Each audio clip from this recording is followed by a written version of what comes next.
بسم اللہ الرحمن الرحیم۔ ناظرین اکرام، تفسیر قرآن کا سلسلہ جاری ہے۔ آج سورہ جن کی آیت نمبر 6 سے آغاز ہوگا۔ سابقہ دروس میں ہم 5 آیات کا درس سماعت کر چکے ہیں۔ ارشاد باری تعالیٰ ہے وَأَنَّهُ كَانَ رِجَالٌ مِّنَ الْإِنسِ يَعُوذُونَ بِرِجَالٍ مِّنَ الْجِنِّ فَزَادُوهُمْ رَهَقًا، اور یہ کہ انسانوں میں سے کچھ مرد جنات کے بعض مردوں کی پناہ لیتے تھے، چنانچہ اس سے ان کا غرور بڑھ گیا۔ ناظرین، اس آیت کریمہ کا پس منظر اس طریقے سے ہے کہ عربوں میں یہ رواج تھا کہ جب وہ کسی ویرانے وغیرہ میں ہوتے یا جنگلات میں ہوتے اور رات کا وقت ہو جاتا تو وہ جنات کے سردار کی پناہ طلب کیا کرتے تھے۔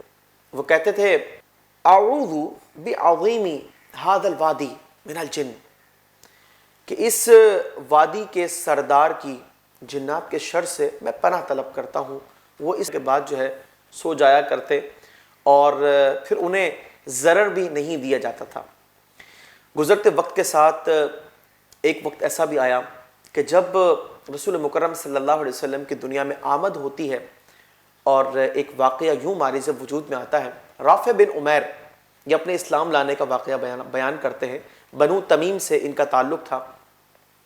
کہتے ہیں کہ ایک رات ایسا ہوا کہ میں جنگل میں تھا اور میں نے اسی طرح جو ہے وہ جنات کے سردار سے پناہ طلب کی تاکہ اس کے ماتحت جنات جو ہے وہ مجھے ضرر نہ دیں۔ ہوا اس طریقے سے کہ میں جب سو گیا تو کچھ پریشان خواب میں نے دیکھے۔ اونٹنی کو باندھا تھا اور آرام کرنے لگا۔ ایک شخص خواب میں آیا اور اس کے ہاتھ میں نیزہ ہے، میری اونٹنی کو قتل کرنے کا ارادہ رکھتا ہے۔ میں گھبرا کر اٹھ گیا۔ ایک دفعہ ایسا ہوا، اس خواب کو پریشان خواب کہہ کر ٹال دیا، سو گیا۔ دوسری مرتبہ بھی یہی ماجرا دیکھا، اب گھبراہٹ کچھ زیادہ ہوئی، لیکن پھر بمشکل اس کو ٹالا اور دوبارہ سونے کی کوشش کی۔ تیسری مرتبہ بھی اسی قسم کا خواب دیکھا، لیکن اب ماجرا کچھ تبدیل تھا۔ صورتحال یوں تھی کہ جب میں بیدار ہوا تو میں نے دیکھا کہ حقیقتاً ایک شخص کے ہاتھ میں نیزہ ہے جو میری اونٹنی کو قتل کرنے کا ارادہ رکھتا ہے، لیکن ساتھ میں ایک اور شخص بھی کھڑا ہے جو اسے روک رہا ہے۔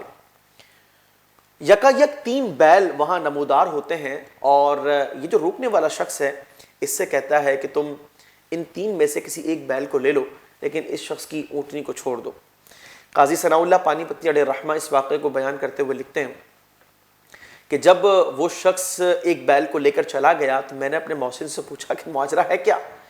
اس نے کہا کہ جنات کا زور جاتا رہا اور نبی آخر الزماں صلی اللہ علیہ وسلم دنیا میں تشریف لا چکے ہیں، اور اب تم یہ کہا کرو اعوذ باللہ رب محمد من حول ھذا الوادی، کہ میں اللہ کی پناہ طلب کرتا ہوں اس وادی کے خوف سے جو محمد صلی اللہ علیہ وسلم کا رب ہے۔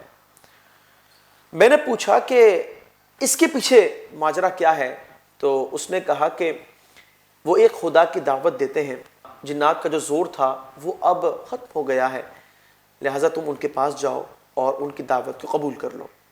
کہتے ہیں کہ اگلے روز میں یثرب کی طرف روانہ ہوا، رسول مکرم صلی اللہ علیہ وسلم سے ملاقات کی، لیکن وہاں اس سے بھی ایک عجیب معجزہ کچھ یوں دیکھا کہ آپ علیہ السلام نے رات میں ہونے والا سارا ماجرا میرے بغیر بتائے مجھے بیان کر دیا۔ یہ دیکھنا تھا کہ آپ علیہ السلام کی جو اسلام کی دعوت تھی میں نے اسے قبول کر لیا اور میں آپ کے ہاتھ پر مسلمان ہو گیا۔ ناظرین، اسلام توحید کا درس دیتا ہے، لیکن بات یہ ہے کہ ہدایت کا جو نور ہے وہ فقط اللہ تبارک و تعالیٰ کی جانب سے دیا جاتا ہے، اور یہ اس کا انتخاب اور فضل ہے۔ جسے یہ دے دیا جائے وہ خوش قسمت ہے، اور جو ساری حقیقتیں دیکھنے کے باوجود بھی نہ پا سکے یقیناً وہ بڑا بدقسمت ہے۔ وجہ یہ ہے آج دنیا کے اندر لوگوں کو امتحان کی غرض سے بھیجا گیا۔ اس کائنات کے بنانے کا مقصد یہ ہے کہ دیکھا جائے کہ کس کے اعمال بہتر ہیں، کس کے نظریات درست ہیں، اور ان نظریات کے اندر جو بنیادی بات ہے وہ اللہ تبارک و تعالیٰ کو اکیلا تسلیم کرنا، فقط اسی کو لائق پرستش ماننا، فقط اسی کی عبادت کرنا اور کسی کو اس کا شریک نہ ٹھہرانا۔